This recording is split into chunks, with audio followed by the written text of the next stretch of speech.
आज जन्म दिवस है एक महान नेता जिनका नाम देश और दुनिया के अंदर इतिहास बन गया।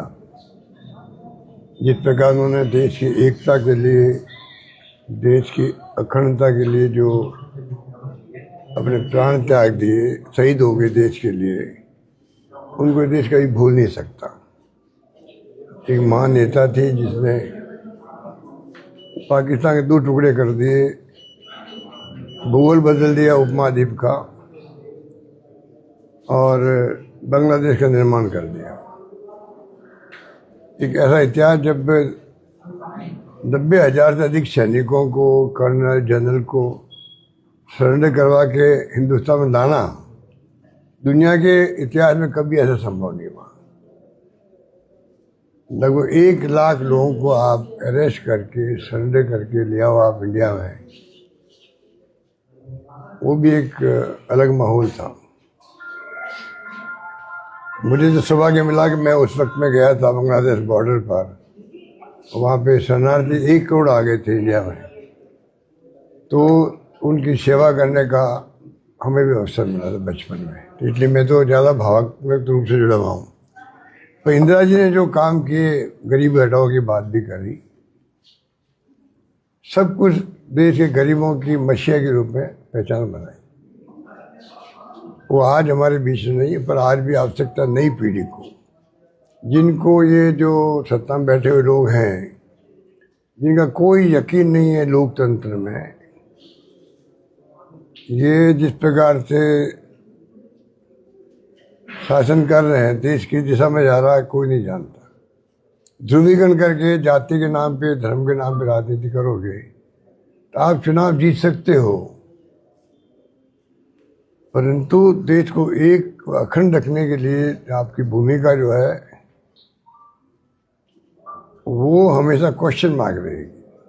आपकी ड्यूटी है कि आप संविधान में जो लिखा हुआ है, संविधान की मूल भावना को साथ लेकर के फिर शासन करें, तो फिर कभी आप ध्रुवीकरण की बात नहीं कर सकते।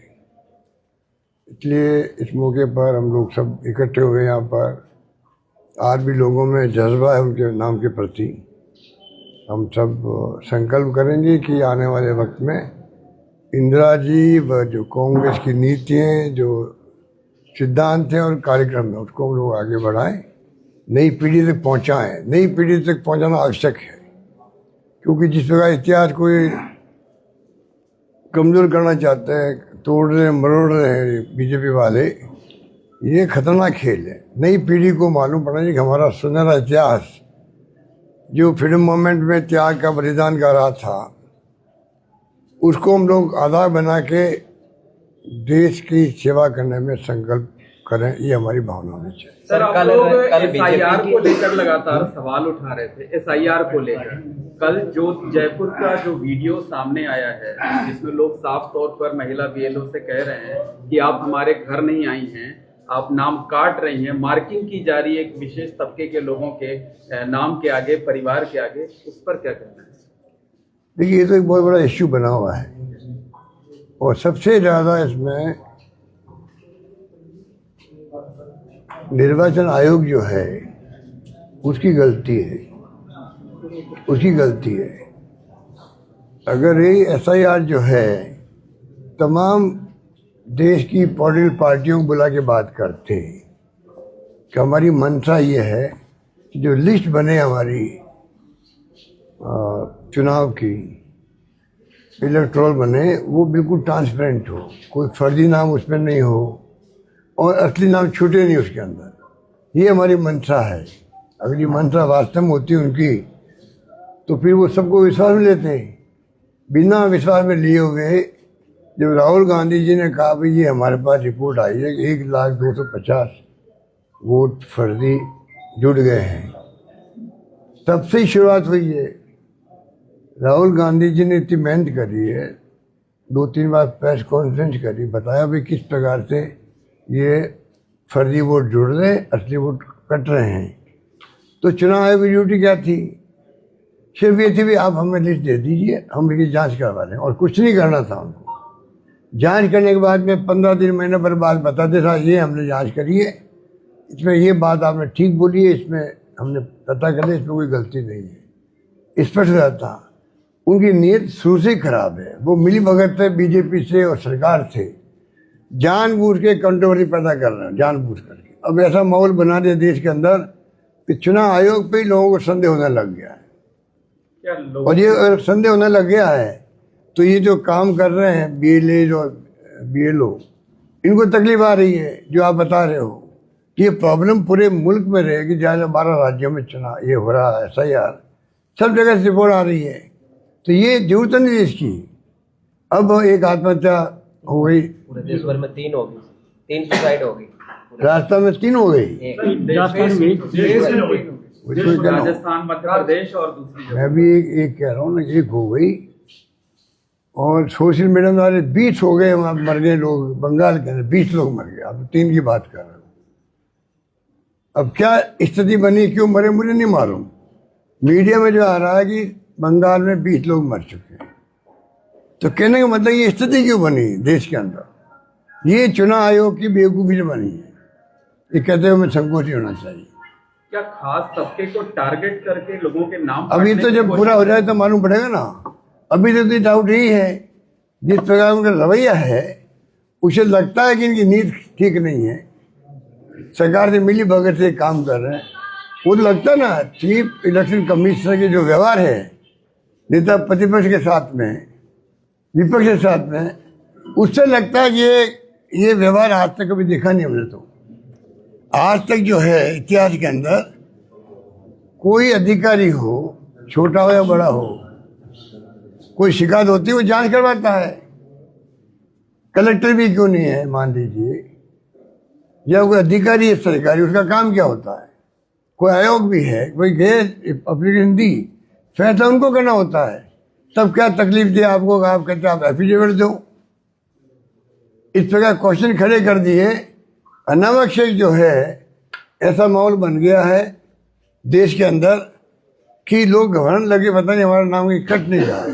बंगाली खबर भी ऐसी मैंने पढ़ी, लोग कहे कहीं मेरा नाम कट नहीं जाए।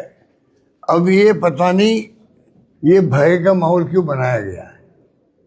तो ये जो कुछ हो रहा अच्छा नहीं हो रहा सर। अच्छा, राधा सर, मोहन कांग्रेस और विपक्षी दल लगातार SIR का मामला उठा रहे हैं, वोट चोरी का आरोप भी लगा रहे हैं। बिहार के चुनाव के परिणाम आपके सामने है, लेकिन राजस्थान में जो अंता का विधानसभा उपचुनाव था वो भी आपके पक्ष में गया है। तो एक जगह जीत हो रही है 15,000 के अंतर से, दूसरी जगह बड़ी हार हो रही है जिसकी कल्पना नहीं की जा सकती। ये दोनों अंतर किस तरह देखते हैं आप? भाई यदि वोट चोरी होती तो सब। देखिए, राजस्थान का तो स्पष्ट है।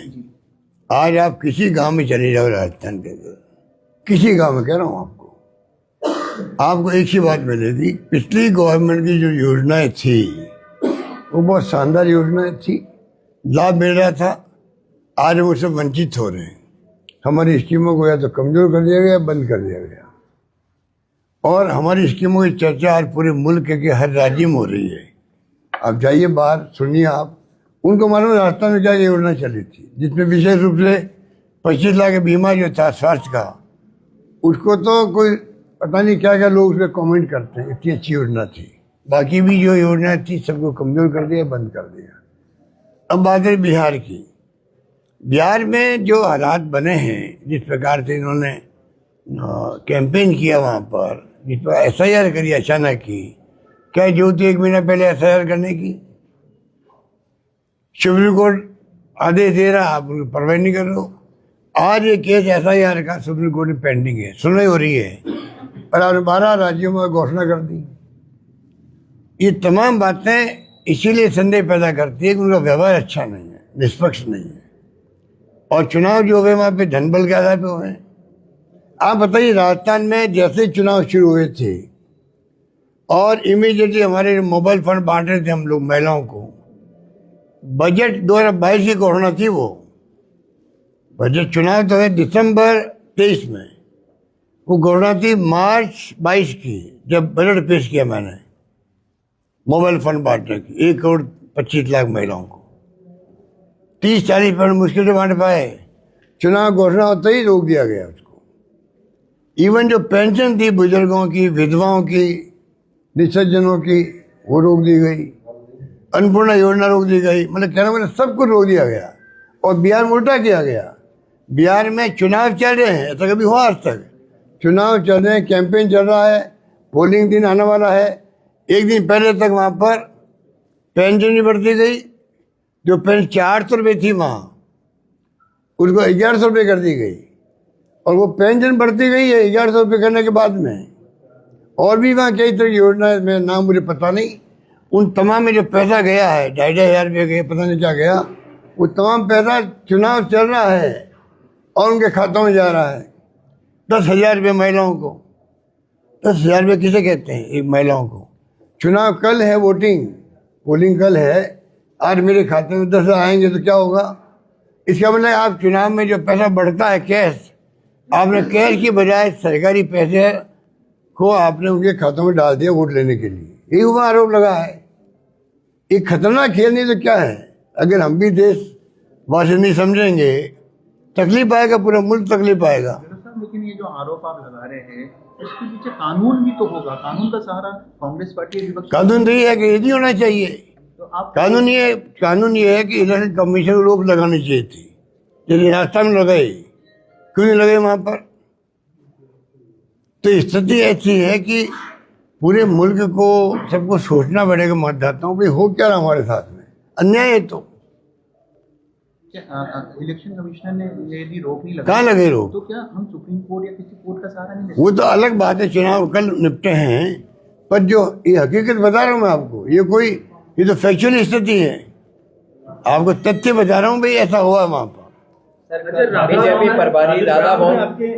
प्रभारी राधा मोहन ने कहा कि हम चाहते तो अंतः उपचुनाव हमारी जेब में होता। इसके क्या मायने? आप आउटडेटेड हो। देखिए, हरियाणा के चीफ मिनिस्टर ने ये बातें बोली थी कि सब कुछ ठीक हो गया, सब जम गया हमारा मामला। अमित शाह यही भाषा बोलते हैं। ये आप जिसका नाम ले रहे हो, अग्रवाल साहब का, अग्रवाल साहब है, वो भी यही भाषा बोल रहे हैं। ये इनका अहम घमंड बोल रहा, वो नहीं बोल रहे हैं। और ये लोग जो है, इनको मालूम है कि चुनाव हम जीत सकते हैं फाउल खेल करके। इतना धन इकट्ठा कर लिया लोगों ने, 8 ऑफिस इनके बन गए हैं देश के अंदर, 300 ऑफिस बन गए RSS के, 5 स्टार होटल के इतने ऑफिस बनते इनके। आप जाके देखिए दिल्ली वगैरह में, पैसा कहाँ से आ गया? लूट लिया इन लोगों ने। इतना भयंकर करप्शन हो रहा है देश के अंदर, कोई सोच नहीं सकता। और ये चाल चरित्र चेहरा इनका पूरा एक्सपोज हो गया देश के अंदर। वो ये लोग हैं, क्या है इनके बारे में बात करें? इलेक्टोरल बॉन्ड क्या थे? इलेक्टोरल बॉन्ड आपका नोटिस जा रहा है CBI का, इनकम टैक्स का, ED का, 50 करोड़ आ गए, 100 करोड़ आ गए बॉन्ड। और आपका इलेक्टोरल बॉन्ड जो भेजा उनके पास में, और इमीडिएटली नोटिस जो था इनकम टैक्स का या CBI का, ED का, वो ड्रॉप हो गया।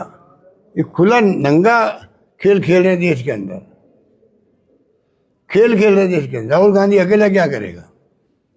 वो तो बोल सकता है, नेता प्रतिपक्ष है, तो आना पड़ेगा, पब्लिक को आगे आना पड़ेगा, सड़कों में आना पड़ेगा, क्योंकि हम लोग नॉन वायलेंस वाले लोग हैं।